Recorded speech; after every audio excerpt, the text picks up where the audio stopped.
Hi students, let's continue our class. In the last class, we have studied about stomach and small intestine. Means these two are the compartments which are involved in the digestion of food. We have studied about stomach at first. Means stomach is a thick walled bag and it is like a J shape. See the shape of this stomach. It is like a flattened. It is flattened and the shape of the stomach is J shape. The J shaped structure, it is a stomach, and it is contains thick wall. It is like a thick walled bag, and inside the stomach mucus is present and hydrochloric acid is present and digestive juices are present. What this mucus does, it protects the lining of the stomach. Inside the stomach the mucus is present which protects the inner lining of the stomach. And what this hydrochloric acid does, it kills the bacteria which enters along with our food. This hydrochloric acid which is present in the stomach, it kills the bacteria which enters along with our food. And after that, digestive juices, it is also present inside the stomach. What it does, it breaks down proteins into simpler substances. It breaks down, that is digestive juice, it breaks down proteins into simpler substances. And at one end the stomach is connected to esophagus and at other end it is connected to small intestine. See here, at this end, at the top it is connected to esophagus and at the below it is connected to small intestine. After the stomach, the food enters into the small intestine. We have studied in the last class. Small intestine, it is a highly coiled structure and its length is about 7.5 meters and it is 7.5 meters long. And it receives secretions from liver and pancreas. Liver, it produces bile juice, pancreas produces pancreatic juice, and the bile juice which is produced by the liver is stored in the gallbladder. It is a sac-like structure present in the liver. See here, this is the structure of liver. It is present at the upper part of the abdomen and it is present at right side. See where this pancreas situated, it is located below the stomach. Pancreas is located below the stomach, liver is located at the upper part of the stomach, and liver is located at the right side. Inside the liver there is a sac-like structure. In this sac-like structure, the bile juice which is secreted by the liver is stored in this sac which is present inside the liver. And the bile juice which is secreted by the liver, it helps to break down or it helps to digest fats which we intake through our food. Means the fat food items which we eat, it is digested by the bile juice which is secreted by the liver. And what is the function of this pancreatic juice? It acts on carbohydrates, fats and proteins and changes them into simpler forms. In the stomach, there is a presence of digestive juice. It breaks down proteins into simpler substances, and the liver secretes bile juice and it converts or it breaks down fats into simpler substance. That means it digests fats. And the pancreatic juice which is secreted by pancreas, it digests or it breaks down carbohydrates, fats and proteins into simpler substances. Like this, different components of food gets digested in the body with the action of these secretions, that is bile juice, pancreatic juice and digestive juices. Today let's study about large intestine, about absorption of digested food by the small intestine. See, till now we have studied how the small intestine and where it is located and from where it gets secretions. That means from where it receives secretion. And after all the digestion of food, how this food is absorbed by the small intestine. Let's study. See, absorption in the small intestine. The digested food can now pass into the blood vessels in the intestine. Yes, inside the intestine there is a presence of blood vessels. Means the food which is digested in the stomach, means we crush the food in the mouth. After that it moves through the esophagus, then it reaches the stomach. Inside the stomach, by the action of digestive juices, it breaks down into simpler substances. After that it reaches the small intestine. There, by the action of bile juice secreted by the liver and the pancreatic juice secreted by the pancreas, the food which enters the small intestine is again break down, or again it is digested and converted into simpler substances. After that it is absorbed by the body to provide energy to our body. How it gets absorbed?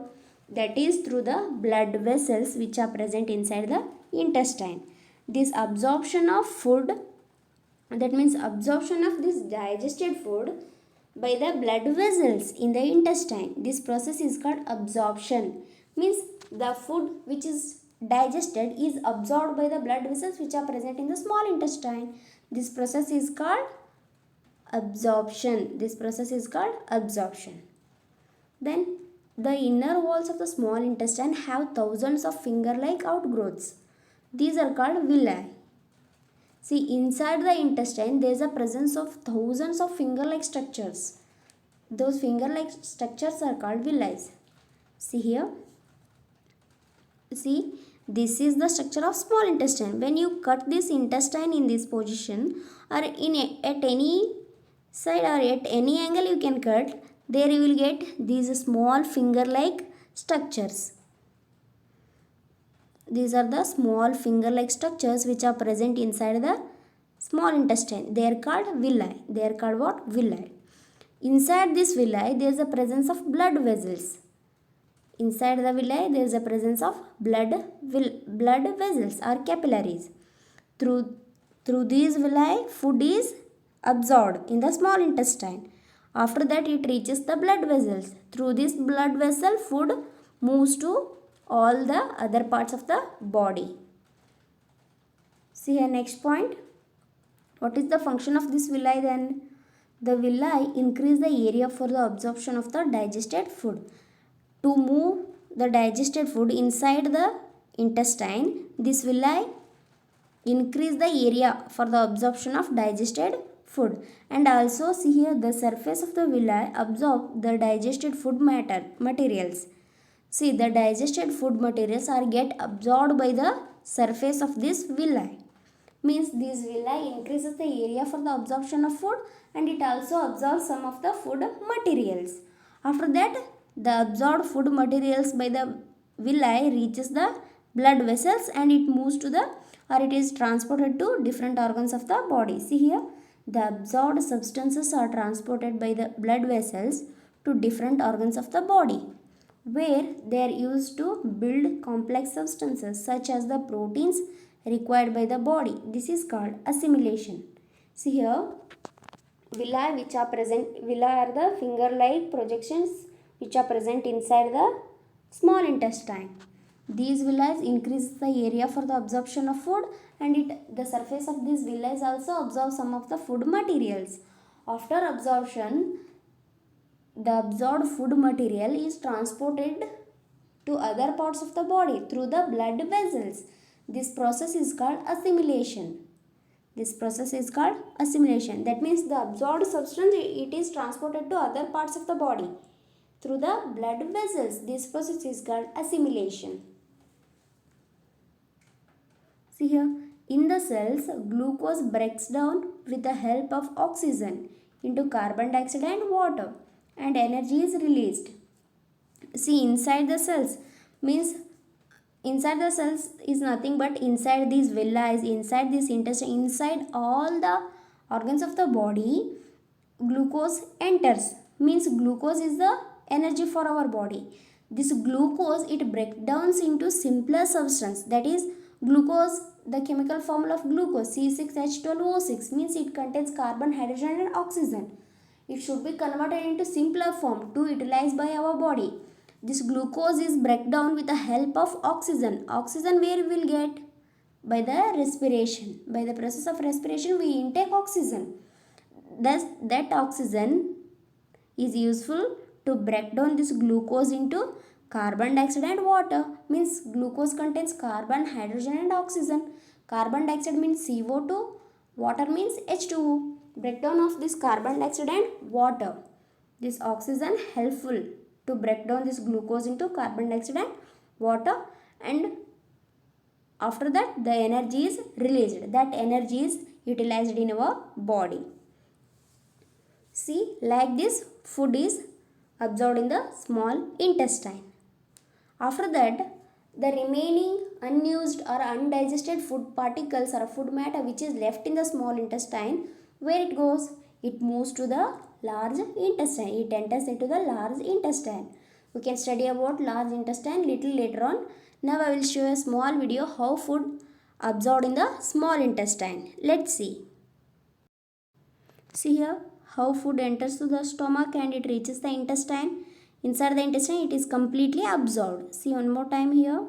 Food enters the intestine and it is completely absorbed in the intestine. Means the food which is digested, it only absorbed in the small intestine. Remaining undigested, it moved to the large intestine. See only about intestine you see here. The food enters through the stomach and it reaches the small intestine and it is completely absorbed. Completely absorbed in the small intestine.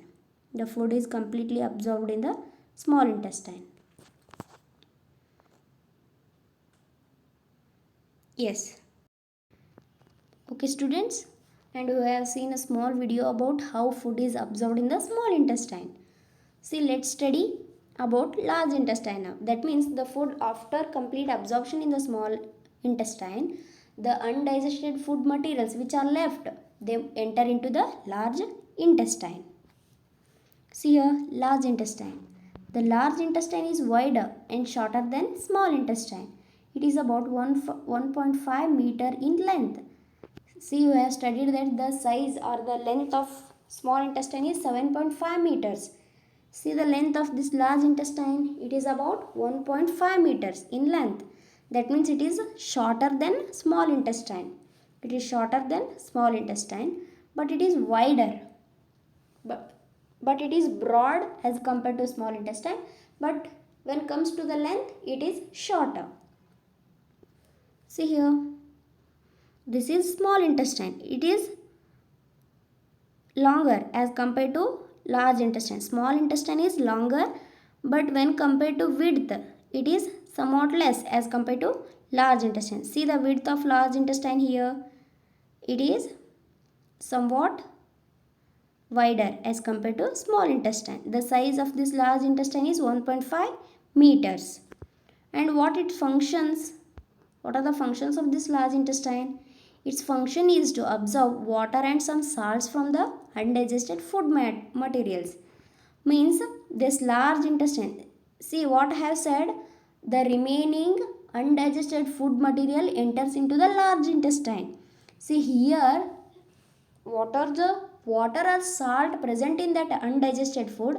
It is absorbed by the large intestine and remaining that undigested food materials are passed into the rectum. See the remaining waste passes into the rectum and remains there as semi-solid feces. The fecal matter is removed through the anus.